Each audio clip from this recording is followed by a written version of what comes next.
Assalamu alaikum everyone.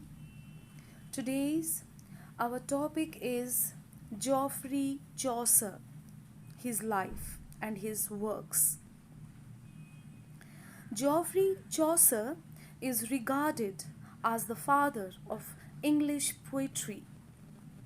Chaucer was fitted by both natural genius and the circumstances of his life to become the most technically accomplished, the most widely versatile, and the most universally appealing of medieval English writers. And indeed, one of the most skillful and attractive of English writers of any period. He was one of the finest of literary artists, and his services to the English language, metre, and diction were immense. Spenser drank of Chaucer's well of English. Shakespeare was no less delighted to borrow from him. Chaucer enlarged the scope and range of poetry, introduced minute observation of life around him, gave vivid and clear descriptions of the conditions of his times, excelled in characterization, humor, pathos, made narration an art, and above all gave a new form and shape to the language and versification. Though Chaucer is in every sense a writer of his time, he was also the first poet in English both to display and to make a particular narrative issue of the quality which John Keats later so memorably defined as negative capability. Despite the manifest political and social disruptions of his age, Geoffrey Chaucer, his poetry both expresses and embodies a firm sense of order. Geoffrey Chaucer was born around 1340. Why around 1340? Because the definite date is not known, and he died in 1400, around 1400. Geoffrey Chaucer, in common with most of his European contemporaries, also recognized that the natural and the human worlds could be seen as interrelated in the divine schemes of things, and like the kingdom of heaven ordered in hierarchies. The poetic career of Geoffrey Chaucer can be classified on the basis of three clearly defined periods.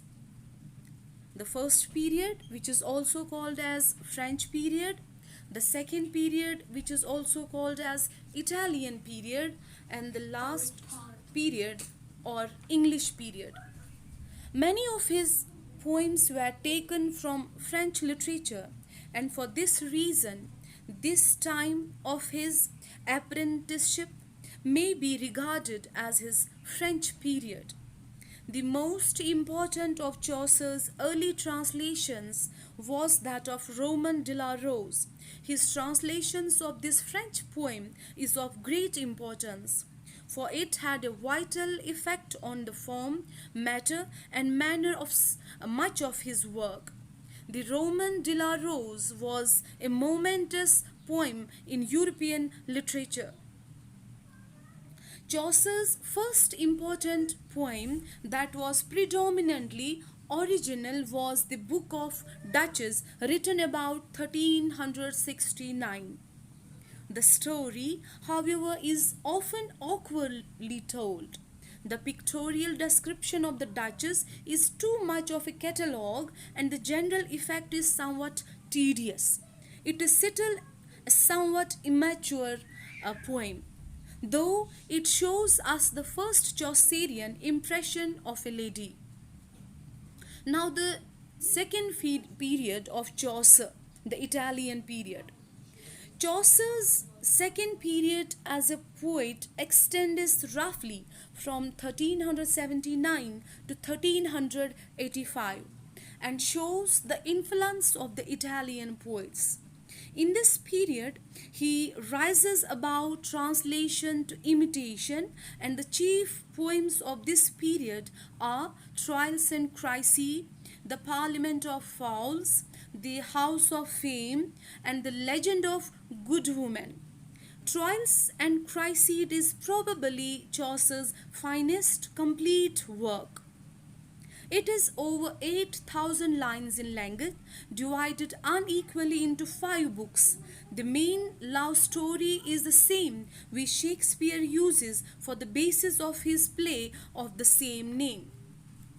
The Parliament of Fowls is a beautiful short poem written in 1382 to celebrate Richard II's marriage to Anne of Bohemia in that year. Like the Book of Duchess, it follows the Roman de la Rose in adopting the dream setting, and its theme is how the birds assemble to choose their mates.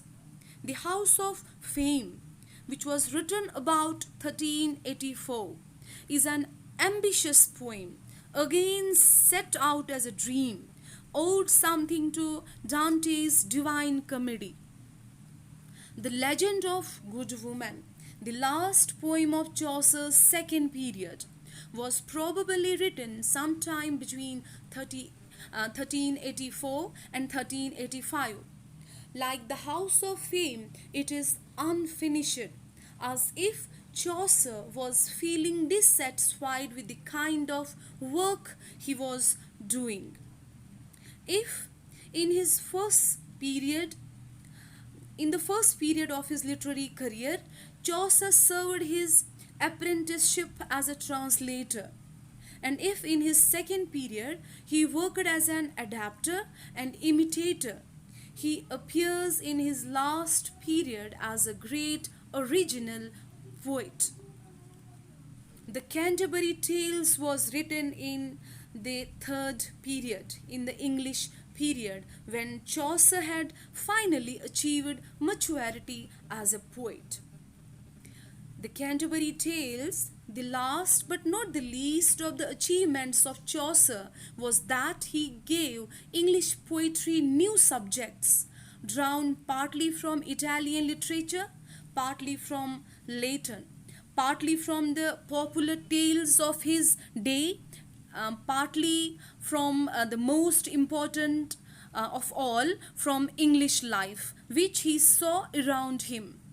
That he who was essentially a poet of the court brought into English court poetry such a series of descriptions as we have in the prologue to the Canterbury Tales is one of the most striking instances of originality that the history of English literature can offer us.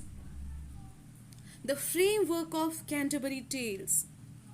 In addition to what has already been said to the Canterbury Tales in our general survey of Chaucerian Canterbury Tales, Chaucerian poetry, we must now consider briefly some points as to the nature of the framework he adopted and the extent to which he was able to carry his ambitious plan.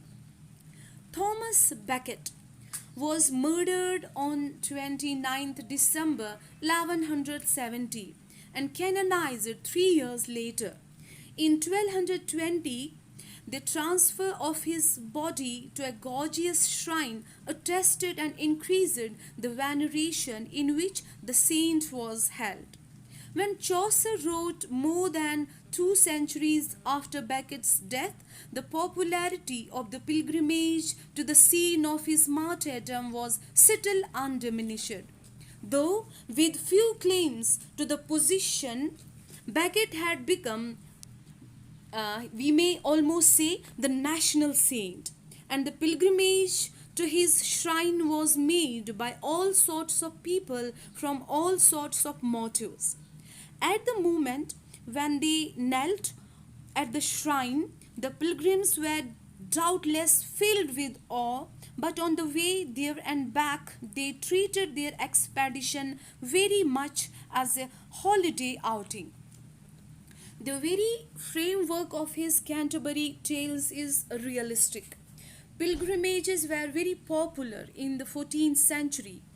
They often undertake as here in groups. The plan of the work is magnificent to represent the wide sweep of English life by gathering a motley company together and letting each class of society tell its own favorite stories. Though the great work was never finished, Chaucer succeeded in his purpose so well that in the Canterbury Tales he has given us a picture of contemporary English life, its work and play, its deeds and dreams, its fun and sympathy, and hearty joy of living, such as no other single work of literature has ever equaled. His characters are individual as well as types. Through them, Chaucer gives us a realistic picture of morals and manners of the England of his times. All his pilgrims are severely distinguished from each other, and not only in their inclinations but also in their physiognomies and persons. Even the grave and serious characters are distinguished by their several sorts of gravity. Their discourses are such as belong to their age, their calling and their breeding such as are becoming of them and of them only. Chaucer's range is from knight to miller, from aristocratic prioress to burgess wife or bard, and the fact of their being on a pilgrimage affords opportunity for incident on the way and the introduction of fresh character Hadao. In fact, next to Shakespeare, Chaucer is the greatest delineator of character in English literature. In the Canterbury Tales, Chaucer tried to paint faithfully the body and soul of the 14th century life. He discards the convention of dream and fantasy and realistically, without any exaggeration, mirrors the social, economic, and religious conditions of his age. Other contemporary poets have also done so, but their portraits of the age are fragmentary. Chaucer expresses his age not in fragment but as a whole. His chronicle of his age is complete, comprehensive, and all inclusive. It was all for today. Hope you have enjoyed today's lecture. So, like, comment, and subscribe.